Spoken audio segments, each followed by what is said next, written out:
Donc maintenant, j'aimerais vous parler du syndrome du gisant.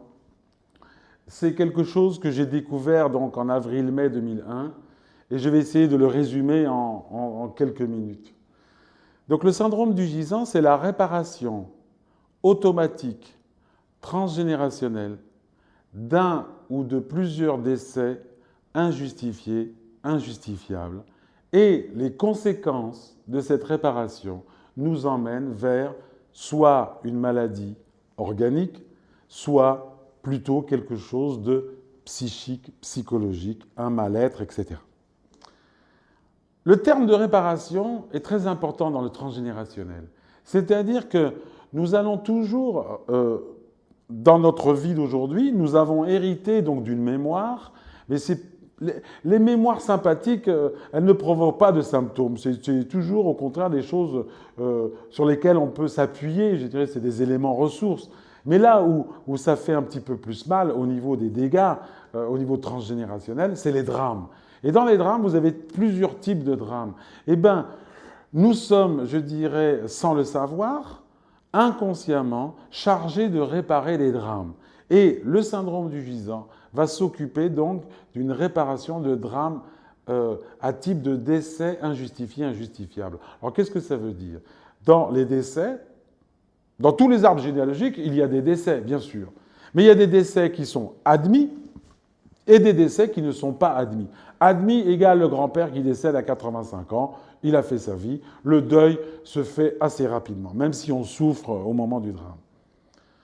Par contre, quand vous avez un enfant de 3 ans qui décède d'une maladie ou d'un accident, d'un jeune qui vient d'avoir sa moto et qui s'écrase ou qui est complètement explosé sur la route, à 18 ans, c'est horrible. Quand vous avez un enfant de 14 ans qui meurt d'une maladie, c'est injuste, etc., etc. Et donc, c'est comme ça que, si vous voulez, qu'il y a ce drame qui est là. Et la particularité de ce drame, c'est impossible de cheminer normalement dans un deuil. C'est-à-dire qu'un deuil, normalement, évolue par étapes successives.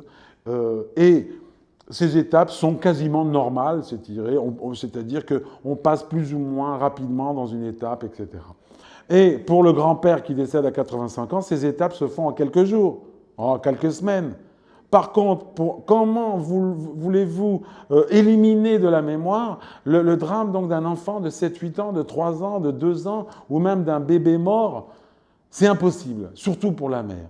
Et c'est ce qu'on appelle les drames à type de décès injustifié, injustifiable. C'est-à-dire que vous pouvez donner n'importe quelle explication à ce drame-là. La maman, elle va souffrir toute sa vie, elle va s'en rappeler. J'ai vu un monsieur un jour qui me disait « Mais ma mère a 98 ans aujourd'hui, et dès qu'on évoque le prénom de sa fille, elle pleure encore aujourd'hui, 50 ans après le drame. » C'est-à-dire que ça va marquer son esprit, ça va marquer son corps, ça va marquer son psychisme, son âme, pendant des années jusqu'à sa mort. Et ce drame-là, si vous voulez, le deuil se bloque généralement à la tristesse. Et une des manières de réparer le drame, c'est de le ramener à la maison, de ramener le défunt à la maison. Et comment ramener le défunt à la maison? Ben, il y a 2 solutions. Soit on en fait un, c'est-à-dire qu'on va lui donner par exemple le même prénom que le gamin qui est décédé. Et là, les exemples, c'est ce qu'on appelle l'enfant de remplacement, quand c'est possible. C'est-à-dire que la maman, elle perd un enfant, elle est en âge de procréer, elle va en refaire un plus ou moins rapidement. Ben, Salvatore Dali, vous avez Vincent Van Gogh et de nombreuses célébrités dans le monde du sport ou du showbiz, etc. Mais aussi, il y a plein d'anonymes qui sont ce qu'on appelle gisants, c'est-à-dire enfants de remplacement. C'est ce que j'appelle le gisant horizontal, c'est-à-dire qu'il a été conçu dans la même ligne généalogique que le défunt, injustifié, injustifiable. Mais quelquefois, la maman ne peut pas procréer parce que son fils est décédé à 25 ans, par exemple. Et bien, c'est la génération d'en dessous qui va s'occuper de la réparation.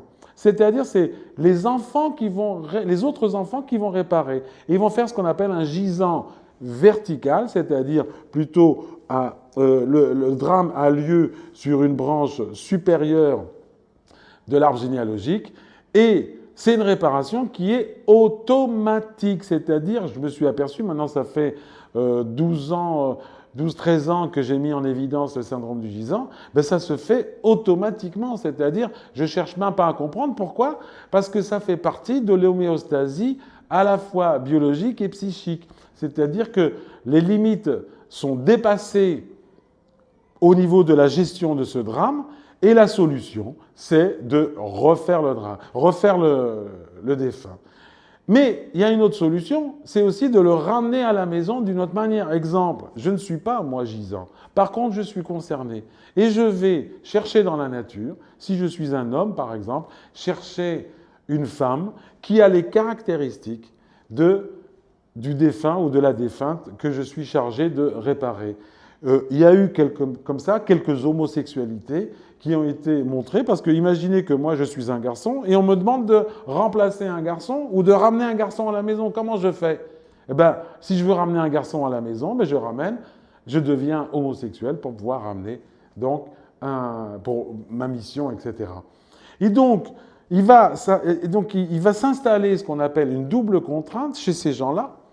C'est-à-dire, d'un côté, je dois réparer, c'est-à-dire faire le mort quelque part, ne pas bouger, comme dans une sclérose en plaques. Et de l'autre côté, j'ai envie de vivre ma vie. Et la phrase clé du syndrome du gisant, c'est une phrase que j'ai entendue des centaines, voire des milliers de fois. J'ai l'impression de ne pas vivre ma vie. J'ai l'impression que je suis freiné. J'ai l'impression que je suis double. C'est comme s'il y avait deux personnes en moi. Une personne qui voulait vivre et une personne qui était amorphe, qui ne bouge pas, etc. Eh bien, ces phrases clés vont nous entraîner directement sur les terres du syndrome du gisant et de la réparation automatique transgénérationnelle d'un décès injustifié, injustifiable.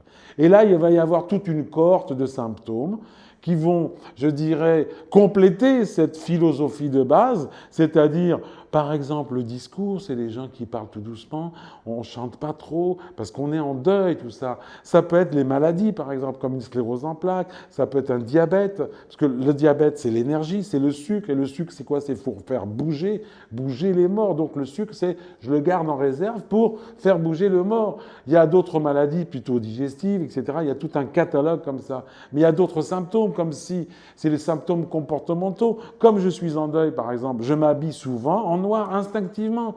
Alors bien sûr, de s'habiller en noir pendant les fêtes, c'est normal, mais quand vous avez quelqu'un qui en plein été s'habille en noir et en plus qui est tout frileux, là, il y a quelque chose qui n'est pas habituel. C'est par exemple, je ne supporte pas le bruit, on est chez nous, on fait très très doucement. La musique, au contraire, c'est plutôt mineur, plutôt light, etc. Ou alors le gothique, où là vous avez la personnification du gisant. Alors là, c'est carrément physiquement, ils sont tout en noir, avec la peau qui est blafarde, etc. Et à mon avis, les gothiques sont très concernés par le syndrome du gisant. Et là, vous avez comme ça un certain nombre de symptômes, des métiers, des caractéristiques précises. Et le résultat, c'est que la personne ne vit pas sa vie. Donc le symptôme est souvent psychique, psychologique, c'est des gens qui ont des questionnements existentiels, des gens qui ne s'autorisent pas à vivre, des gens qui ne prennent pas du plaisir à vivre, parce qu'ils ne s'autorisent pas, puisqu'ils doivent être fidèles au drame, au deuil, donc on n'a pas le droit de s'amuser, etc. Et on s'aperçoit qu'un des symptômes, c'est l'absence de plaisir, c'est la tristesse, c'est la non-autorisation au plaisir. Et quand on met en évidence ça, et aujourd'hui, puisque le syndrome du gisant commence à se répandre, il y a plein de guérisons, je dirais même textuelles, parce que quand les gens lisent le livre, ben, ils s'aperçoivent que je parle de leur histoire, mais je ne parle pas de leur histoire particulièrement, je parle de l'histoire du gisant, qui est quelque part universelle, puisque je pense que le syndrome du gisant, c'est un thème qui est plutôt collectif et non pas précis pour une ville ou pour certaines personnes. C'est un mécanisme qui est automatique puisqu'il appartient à notre inconscient collectif. La difficulté dans le syndrome du gisant, c'est quand il y a un seul défunt, c'est ce que j'appelle l'unifactoriel, c'est très facile, ça va très vite. Et pour d'autres cas où il y a plusieurs défunts au niveau de la responsabilité transgénérationnelle, c'est un petit peu plus lent. Et donc, on s'aperçoit qu'il y a des changements.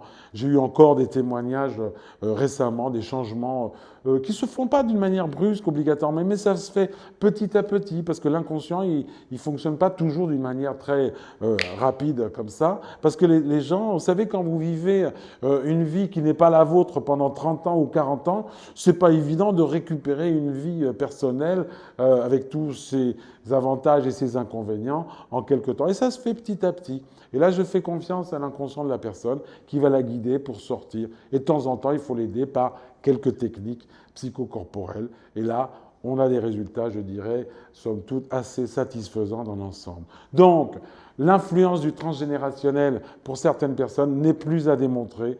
Et c'est l'intérêt de l'étude de l'arbre généalogique qui va nous permettre d'aider encore plus les personnes en recherche, soit pour leur maladie, soit pour leur questionnement existentiel.